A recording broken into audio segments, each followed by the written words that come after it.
Doctor सरकार, सबसे पहले तो बहुत बहुत स्वागत है आपका आज तक पर, और बहुत बहुत शुभकामनाएं आपको नया पद संभालने पर।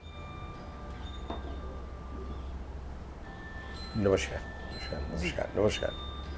सर, जिस तरह से अब नई जिम्मेदारी आपको मिली है, आगे किस तरह से आप इस रोल को देख रहे हैं और क्या चुनौतियां अभी आप मानते हैं जो आप अपने इस कार्यकाल में निभाना चाहेंगे?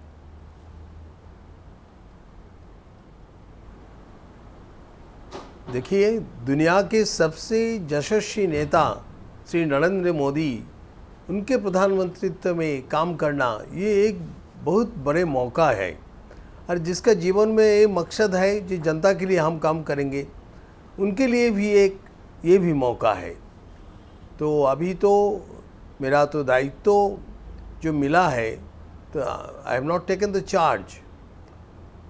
स्वाभाविक रूप से जो दायित्व मेरा मिला है उसको मैं निष्ठापूर्वक उसके काम आगे बढ़ाएंगे, और एजुकेशन डिपार्टमेंट में जो काम करना है जनता के लिए, हमारे शिक्षक के लिए, हमारे छात्रों के लिए और इंस्टीट्यूशन के लिए, ये हम ज़रूर करेंगे। जैसे हमारे जो इंस्टीट्यूशन वो भी अच्छे, उनका स्टैंडर्ड, उनको जो मान वो भी बढ़ेंगे और अच्छा होगा। एवं हमारे अंतर्जातिक लेवल में हमारे तो एक मर्यादा है, ये 7 साल में हम बहुत आगे बढ़ चुके हैं और भी आगे बढ़ेगा, ये हमारी तो इच्छा है, हम इसके लिए काम करेंगे। शिक्षा मंत्रालय में क्योंकि डॉक्टर सरकार अब आप आए हैं, और देखिए जिस तरह से सर्जरी हुई है पूरी शिक्षा मंत्रालय की, क्योंकि रमेश पोखरियाल निशंक हटाए गए हैं, धर्मेंद्र प्रधान अब उसको लीड करेंगे और आप उनके जूनियर हैं, तो ऐसे में खबरें इस तरह की भी निकल कर आ रही थी, क्योंकि जो ये पूरी तरह से एक वापस सर्जरी की गई है शिक्षा मंत्रालय की, और एक मैसेज देने की कोशिश की गई है कि अब इसे और अपलिफ्ट किया जाए, क्योंकि कोरोना संक्रमण काल में हमने देखा कि किस तरह से जो बच्चे घर बैठे हैं, पढ़ाई से लेकर उनके भविष्य को लेकर जो योजनाएं हैं वो किस तरह से प्रभावित हुई हैं। ऐसे में आपके मंत्रालय के ऊपर एक बड़ी जिम्मेदारी है। जब प्रधानमंत्री नरेंद्र मोदी, गृह मंत्री अमित शाह, जेपी नड्डा जी की तरफ से आपको मैसेज दिया गया कि अब आप इस रोल में आ रहे हैं, क्या पहली बात थी जो उन्होंने आपको कही?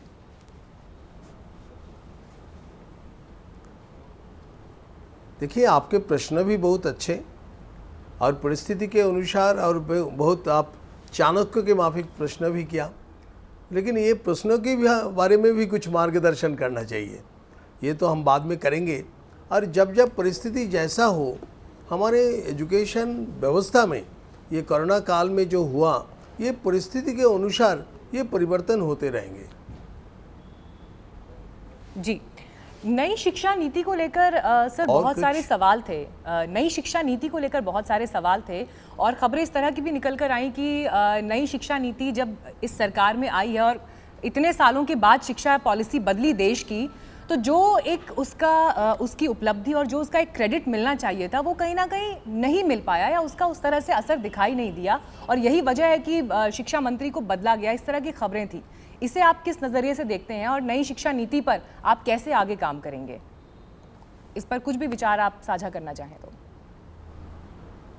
देखिए, नई जो शिक्षा नीति है, ये तो हमारे इंडिपेंडेंस के इतना साल बाद ये हम लोग, हमारी सरकार ने कर सके, और ये बहुत सारे लोगों के ओपिनियन के लेने के बाद ही हुआ, लेकिन इसको ज़रूर एग्जीक्यूट होगा, एकदम चिंता मत कीजिए, ज़रूर होगा एकदम, और बहुत सारे लोग इसको स्वागत भी किया। जी सर, इस बार हम देख रहे हैं कि कैबिनेट का जो स्वरूप बदला है, कैबिनेट बहुत यंग दिखाई दे रही है। एवरेज एज कैबिनेट की 58 साल है, और जिस तरह से एक के बाद एक बड़े मंत्री तक पदों से हटाए गए हैं, तो कोशिश यही है ये दिखाने की, एक मैसेज देने की कि परफॉर्मेंस जो है वो मैटर करती है। इस लिहाज से जब हम आगे का समय देख रहे हैं, आज आप देश के स्टूडेंट्स को अपनी तरफ से क्या मैसेज देना चाहेंगे, क्या आश्वासन देना चाहेंगे, जो कोरोना संक्रमण के काल में अब देख रहे हैं कि आगे उनके लिए क्या तय होता है?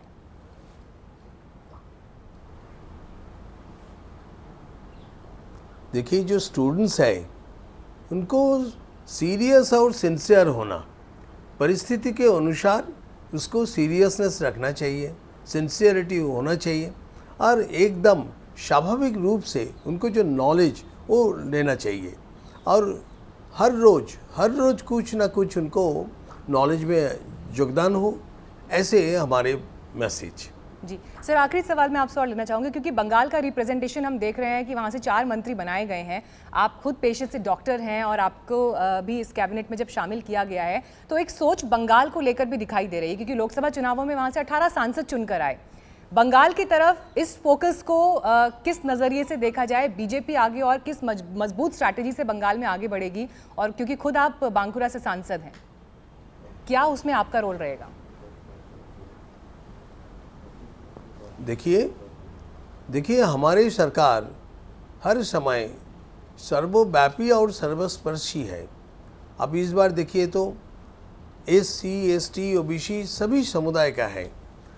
प्रदेश में एक प्रदेश से जो अलग अलग जो जोन्स है उससे भी प्रतिनिधित्व है। बहुत सोच बूझ कर ये हमारे प्रधानमंत्री ने बनाया और हमारे ऐसा लगता है, मन से ऐसा लगता है ये मंत्रिसभा भी बहुत अच्छा काम करेंगे और माननीय प्रधानमंत्री के नेतृत्व में।